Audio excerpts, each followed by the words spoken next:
Assalamualaikum warahmatullahi wabarakatuh. Oke guys, berjumpa lagi dengan kami.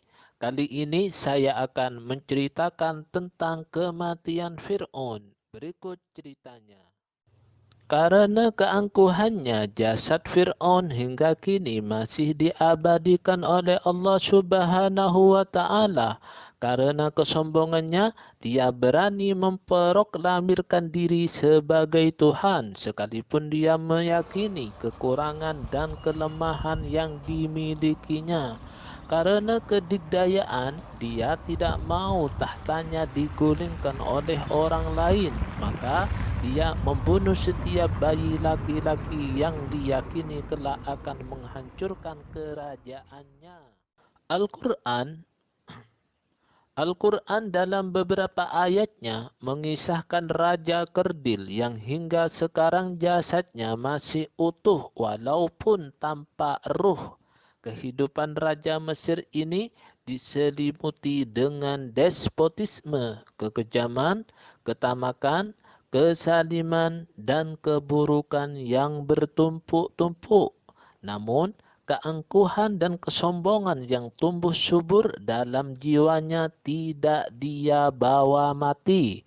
Karena ketika dia hampir tenggelam di tengah laut, pada waktu mengejar Nabi Musa alaihissalam dan pengikutnya yang akan ia tumpas, Raja kejam dan sadis ini sempat menyatakan keimanannya kepada Allah Subhanahu wa Ta'ala sebagaimana dikisahkan dalam surat Yunus. Dan kami memungkinkan Bani Israel melintasi laut, lalu mereka diikuti oleh Fir'aun dan bala tentaranya karena hendak menganiaya dan menindas.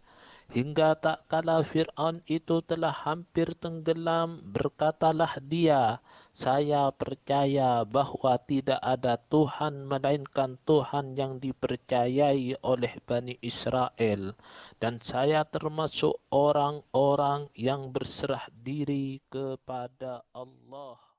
Dalam ayat di atas terdapat 3 pernyataan iman yang Fir'aun ucapkan. Pertama, kalimat amantuh, aku telah beriman. Kedua, kalimat la ilaha illalladzi amanat bih.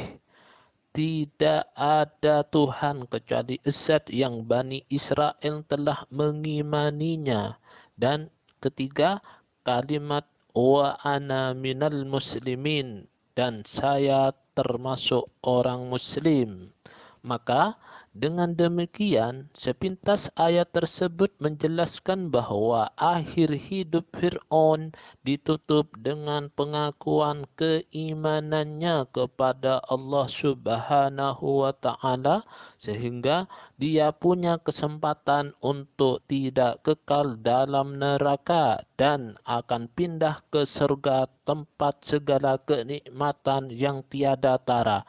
Tapi apakah benar Fir'aun mati membawa keimanan dan tergolong orang mukmin atau muslim? Untuk mengetahui hal itu, kita perlu merujuk kepada kitab-kitab tafsir yang memiliki otoritas di bidang tafsir Al-Quran. Dalam hal ini, Syekh As-Sawi Fahruddin Ar-Razi dan pakar tafsir yang lain menjelaskan bahwa pengakuan iman Fir'aun itu tidak mendapat respon dari Allah Subhanahu wa Ta'ala. Bahkan, menurut Syekh As-Sawi, apabila ada orang yang mengklaim Fir'aun mati beriman karena berlandaskan ayat di atas, tidak perlu digubris karena tidak memiliki dasar yang kuat dan akurat. Tidak adanya respon dari Allah Subhanahu wa Ta'ala tentang pengakuan keimanan Fir'aun itu menurut para pakar tafsir disebabkan beberapa faktor. Satu, karena pengakuan iman Fir'aun diungkapkan ketika siksa Allah Subhanahu wa Ta'ala telah menimpanya dan taubat seorang pada waktu siksa sudah turun menimpanya tidak diterima sesuai dengan firman Allah Subhanahu wa taala yang artinya maka iman mereka tiada berguna bagi mereka tak kala mereka telah melihat siksa kami. Dua, pengakuan Fir'aun tidak bermaksud beriman, melainkan agar dia diselamatkan dari terjangan gelombang laut, seperti yang sudah mentradisi di kalangan pembangkang dan penentang perintah Allah Subhanahu wa Ta'ala, ketika sudah tidak bisa menyelamatkan diri dari mara bahaya dan setelah diselamatkan dia kembali ingkar dan menentang kepada Allah Subhanahu wa taala. 3. Ikrarnya Fir'aun atau pernyataan keimanannya Fir'aun tidak memenuhi persyaratan, yaitu pengakuan terhadap Nabi Musa alaihi salam sebagai utusan Allah Subhanahu wa taala, karena ikrar keesaan Allah Subhanahu wa taala yang tidak disertai ikrar kerasulan utusan Allah itu tidak sah. Sedangkan Fir'aun hanya meyakini keesaan Allah Subhanahu wa taala tapi tidak mengakui kerasulan Nabi Musa alaihi salam.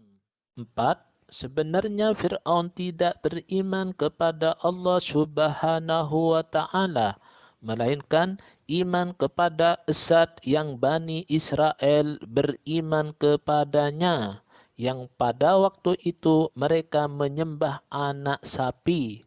Karena dalam pengakuannya dia mengatakan tidak ada Tuhan kecuali Zat yang Bani Israel beriman kepadanya, bukan tidak ada Tuhan kecuali Allah. 5. Pada umumnya, orang-orang Yahudi atau Bani Israel cenderung menyamakan Allah dengan makhluk dan menjisimkannya. Maka, Tuhan yang diyakini Fir'aun adalah Tuhan yang diyakini orang-orang Yahudi atau memiliki kesamaan dengan makhluk dan mempunyai jisim. 6. Pengakuan Fir'aun itu murni mengekor atau taklid terhadap pengakuan orang-orang Israel, sedangkan keimanan yang dihasilkan dengan cara ikut-ikutan itu tidak sah dan pengakuannya tetap dihukumi kafir. Bukankah dia berkata, saya beriman bahwa sesungguhnya tidak ada Tuhan kecuali Zat yang orang-orang Israel beriman kepadanya. Dengan uraian di atas dapat kita simpulkan bahwa iman yang diproklamirkan Fir'aun tidak diterima oleh Allah Subhanahu wa taala dan tidak berguna untuk menyelamatkan dia dari jilatan kobaran api neraka yang maha dahsyat. Artinya, Fir'aun mati tetap dalam keadaan kafir. Mudah-mudahan kita, orang tua kita, dan anak cucu kita tidak mewarisi sikap yang dimiliki oleh Fir'aun dan orang-orang yang satu bendera dengannya di akhirat kelak. Oke guys, itulah tadi cerita tentang kematiannya Fir'aun. Semoga video ini bermanfaat bagi kita semuanya. Dan dari kami, Assalamualaikum warahmatullahi wabarakatuh.